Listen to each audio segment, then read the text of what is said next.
एक भगवान की बड़ी प्रिय भक्त हुई है भक्तमाल में, सकूबाई। सकूबाई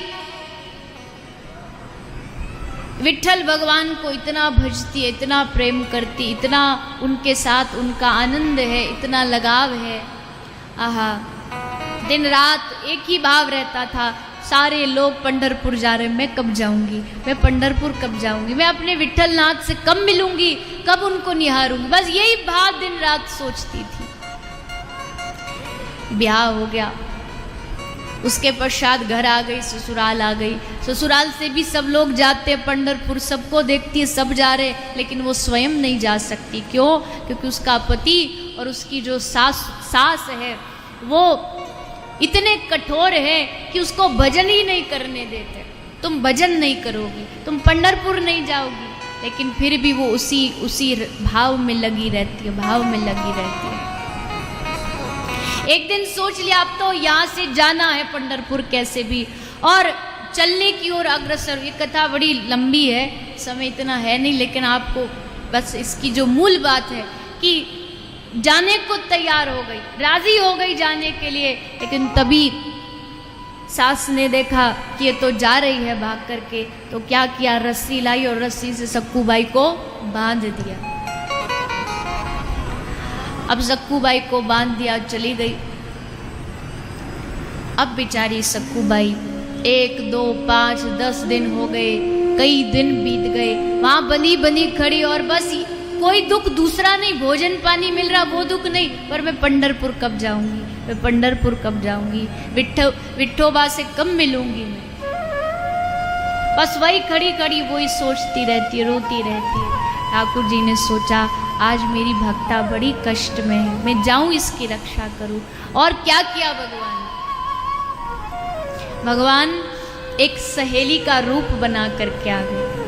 विट्ठल भगवान एक सहेली का रूप बना के आए और आकर के उसी रस्सी खोल के बोले कि सक्कू जा, तेरी सास गई है बाहर और वो मुझे रास्ते में मिली थी, मैंने थोड़ा उसको समझाया, वो बोली ठीक है इसको जाने दो, पंढरपुर जाना है तो चली जाए, और रस्सी खोल दी।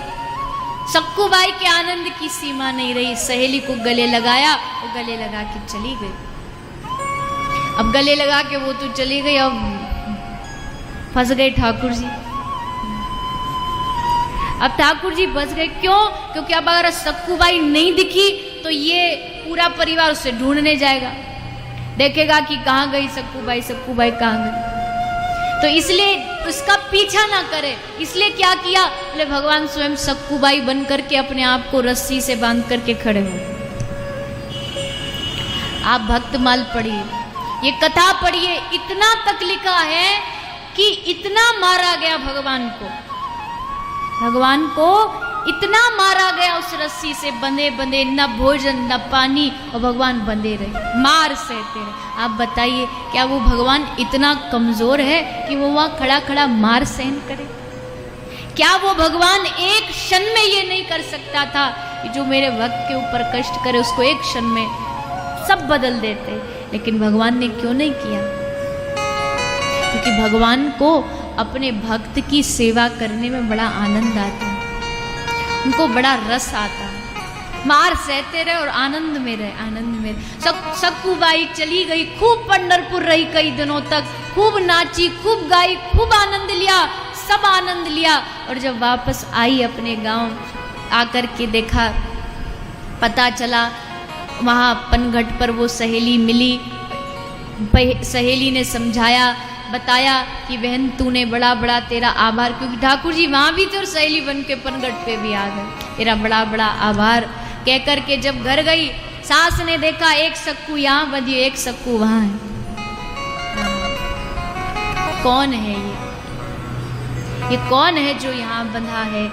आज तक जो विट्ठल के लिए सक्कू पागल होती थी, आज पूरा परिवार सक्कूबाई के चरणों में गिर पड़ा।